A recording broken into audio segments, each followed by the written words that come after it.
Changer les pratiques.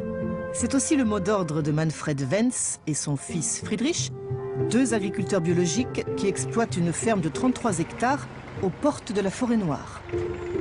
Pourtant, au début des années 1960, Manfred fut un fervent promoteur de l'agriculture industrielle.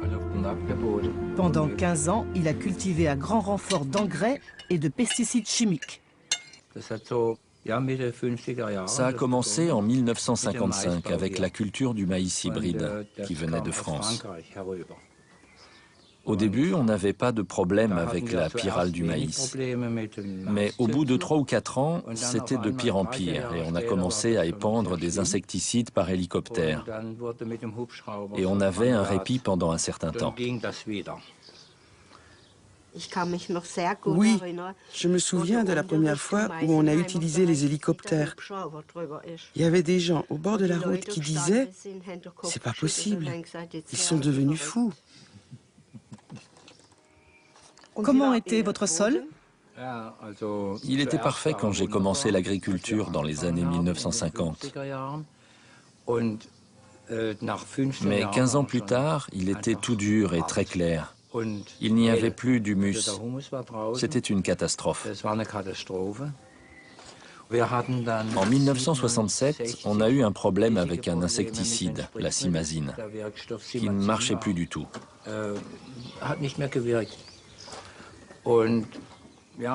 J'ai tout essayé et j'ai décidé d'arrêter l'agriculture chimique en 1969 et je suis passé à la bio.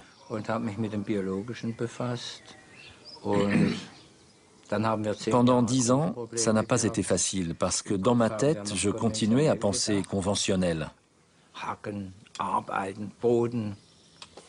Labourer, travailler dur, bouger le sol. Et en 1980, j'ai connu le docteur Cumming qui m'a appris la technique du non-labour.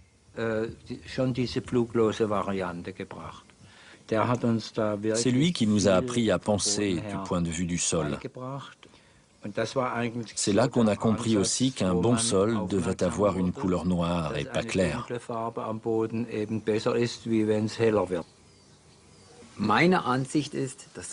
Pour moi, le XXe siècle fut le siècle de la chimie, notamment dans l'agriculture. Le XXIe siècle sera définitivement celui de la biologie. Sans la microbiologie et la connaissance des processus biologiques du sol, nous ne pourrons pas à l'avenir cultiver de manière efficace et durable.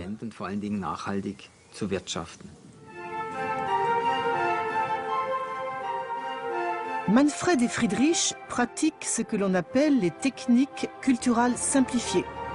Depuis 30 ans, ils ne labourent plus leurs champs, ils n'utilisent jamais d'engrais chimiques ni de compost, mais nourrissent leur sol avec un couvert végétal permanent considéré comme un engrais vert. Enfin, ils pratiquent le semi-direct. En ce jour de mai, Friedrich sème du soja au milieu des plants de seigle et de trèfle fraîchement coupés qui constituent ce que l'on appelle un mulch. Nous ne labourons pas avant de semer, car nous essayons de remuer le sol le moins possible, parce que chaque préparation du sol perturbe la vie microbiologique de la terre. Un sol nu est du point de vue biologique un non-sens.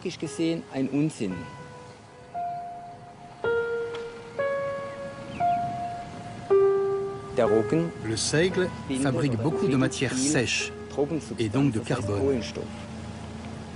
Le trèfle est une légumineuse qui fixe l'azote de l'air.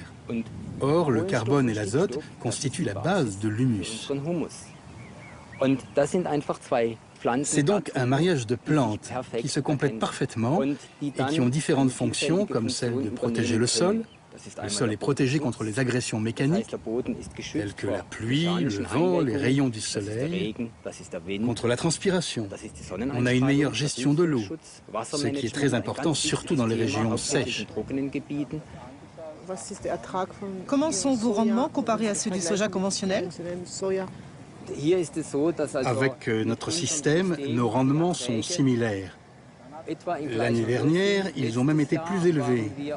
Parfois, ils sont un peu inférieurs. Ça dépend des conditions climatiques.